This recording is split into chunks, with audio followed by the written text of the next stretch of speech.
अस्सलामुअलैकुम। मैं उम्मीद करता हूँ कि आप सब लोग खैरियत से होंगे। आज की वीडियो में मैं आपको डाटा एनालिसिस का इंट्रोडक्शन दूंगा और सिर्फ वही बातें बताऊंगा जो डाटा एनालिसिस सीखने से पहले जानना ज़रूरी है। तो चलते हैं वीडियो की जानिब। डाटा एनालिसिस से पहले डाटा और इसकी टाइप्स का समझना ज़रूरी है because different types of data requires different statistical tools. So सबसे पहले हम देख लेते हैं कि डेटा क्या है। Data is a raw information collected through observation, measurement और रिसर्च। अब बात करते हैं कि डेटा की टाइप्स कौन कौन सी हैं।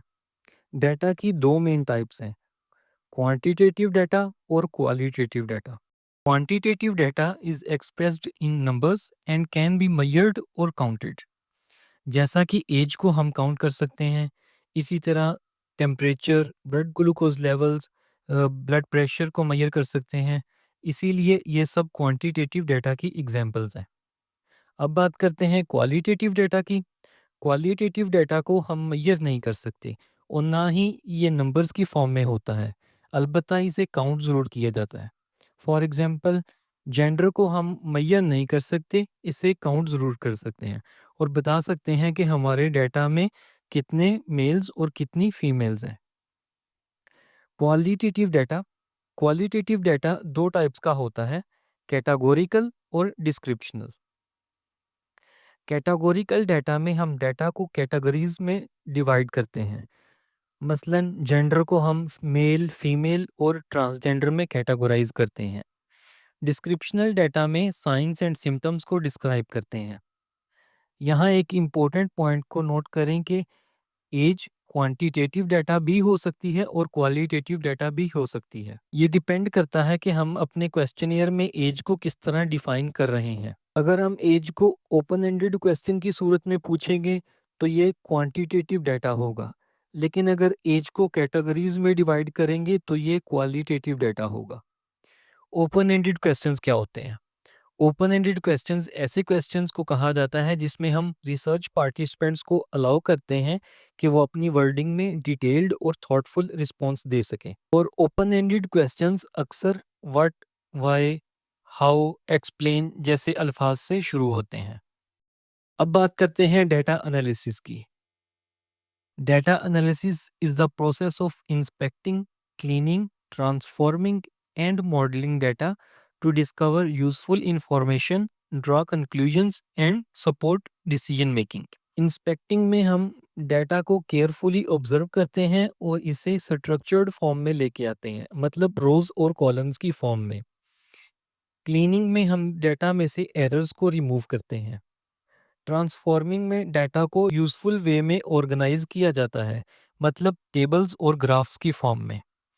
और मॉडलिंग में स्टैटिस्टिक्स का इस्तेमाल करते हुए पैटर्न्स फाइंड करते हैं और प्रिडिक्शंस करते हैं।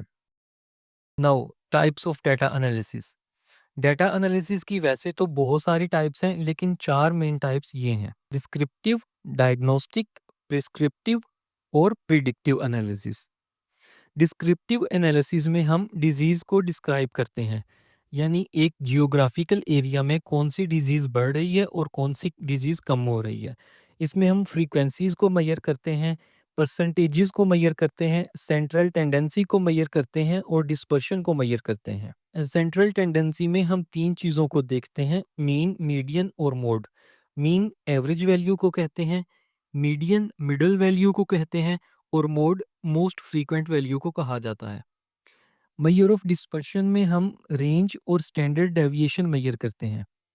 अभी सिर्फ इन चीज़ों के नाम याद रखें, ये चीज़ें क्या हैं और इनको कैसे कैलकुलेट किया जाता है, ये सब हम अगली वीडियोस में डिटेल से समझेंगे। डायग्नोस्टिक एनालिसिस में हम ये देखते हैं कि जो बीमारी बढ़ रही है वो क्यों बढ़ रही है, उसकी कॉजेज़ क्या हैं और कौन-कौन से रिस्क फैक्टर्स हैं। डायग्नोस्टिक एनालिसिस में वेरिएबल को कंपेयर करने के लिए हम डिफरेंट स्टैटिस्टिकल टेस्ट परफॉर्म करते हैं, जिनमें काई-स्क्वायर टेस्ट, टी टेस्ट और अनोवा शामिल हैं। टी टेस्ट की भी तीन टाइप्स हैं: one sample T test, paired sample T test और इंडिपेंडेंट सैंपल्स टी टेस्ट।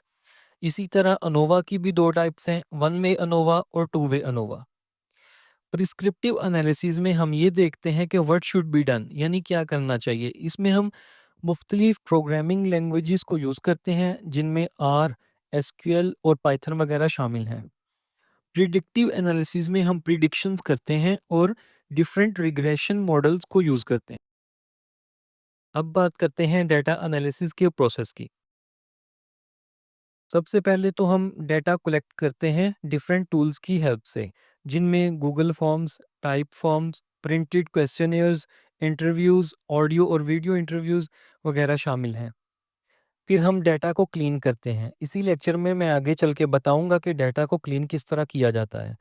उसके बाद हम डेटा को एनालाइज करते हुए रिजल्ट्स फाइंड करते हैं और फिर उन रिजल्ट्स को आर्टिकल की सूरत में किसी भी जर्नल में पब्लिश करवाते हैं। डेटा क्लीनिंग की बात करने से पहले एक बात याद रखिएगा, quality of analysis depends on quality of data. मतलब डेटा जितना रिफाइंड होगा उतने ही एरर के चांसेस कम होंगे और हमारा रिजल्ट उतना ही बेहतर आएगा। सबसे पहले ये देख लेते हैं कि डेटा में कौन-कौन से क्वालिटी इश्यूज़ आते हैं। फिर उसके बाद बात करेंगे कि इन इश्यूज़ को रिज़ॉल्व कैसे करना है। सबसे पहला इश्यू आता है मिसिंग वैल्यूज़ का।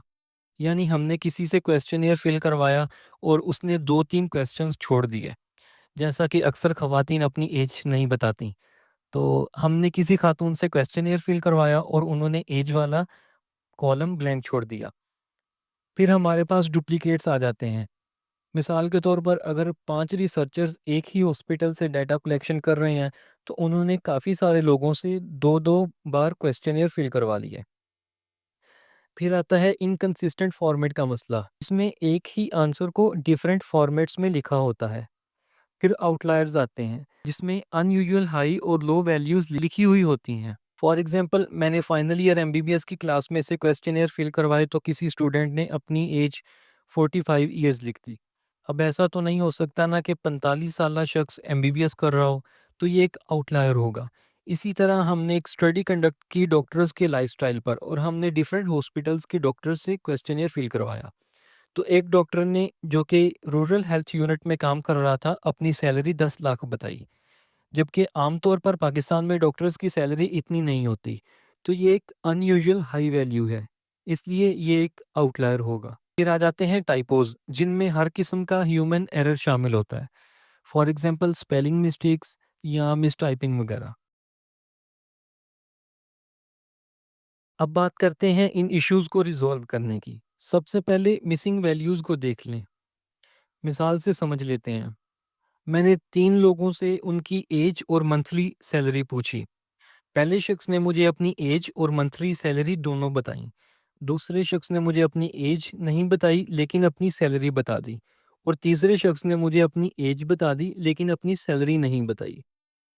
अब मैं ये देखूंगा कि मेरे पास कौन-कौन से वेरिएबल्स हैं। मेरे पास 2 वेरिएबल्स हैं, एज और मंथली सैलरी। तो मैं क्या करूँगा, एज का मैं मीन निकालूँगा और खाली जगह पर वो लिख दूँगा। इसी तरह मंथली सैलरी का मीडियन निकालूंगा और खाली जगह पर लिख दूंगा। हमारी एग्जाम्पल में एज का मीन 27.5 है और सैलरी का मीडियन 49,000 है। ऐसा नहीं है कि हम हर वेरिएबल्स को इसी तरह डील करते हैं। हम हर वेरिएबल्स को depending upon its data types different statistics के ज़रिए कैलकुलेट करेंगे। यहाँ एक और बात बताता चलूँ कि अगर किसी क्वेश्चनियर में काफ़ी ज़्यादा क्वेश्चंस ब्लैंक हैं और वो क्वेश्चंस हमारे स्टडी टाइटल से रेलेवेंट हैं, तो ऐसे क्वेश्चनियर को हम अपनी स्टडी में इंक्लूड नहीं करेंगे। डुप्लीकेट्स के लिए आसान हल है कि इन्हें हम रिमूव कर देंगे। क्यों रिमूव करेंगे? इसकी वजह ये है कि डुप्लीकेट डाटा हमें मिसलीडिंग रिजल्ट्स दिखाएगा। यानी उस इलाके में जहाँ हमने स्टडी कंडक्ट की है, वहाँ डिज़ीज़ की एक्चुअल प्रीवलेंस उतनी नहीं होगी, जितनी हमारा रिज़ल्ट हमें दिखा रहा होगा। इनकंसिस्टेंट फॉर्मेट के लिए आसान हल ये है कि हम तमाम आंसर्स के लिए एक स्टैंडर्ड फॉर्मेट बनाएँगे और बाकी तमाम फॉर्मेट्स को उसी के अकॉर्डिंग चेंज करेंगे। आप एग्ज़ाम्पल से देख सकते हैं कि किस तरह मैंने डेट और प्रोविंस की एग्ज़ाम्पल से समझाया हुआ है। इसी तरह टाइपोज़ के लिए भी यही हल है कि जहाँ कहीं कहीं स्पेलिंग मिस्टेक होंगी, उनको भी करेक्ट किया जाएगा। तो ये थी आज की क्लास। उम्मीद करता हूँ कि आप सबको वीडियो पसंद आई होगी। अपनी राय से ज़रूर आगाह कीजिएगा। इस वीडियो में मैंने गैर ज़रूरी स्लाइड से परहेज़ किया है।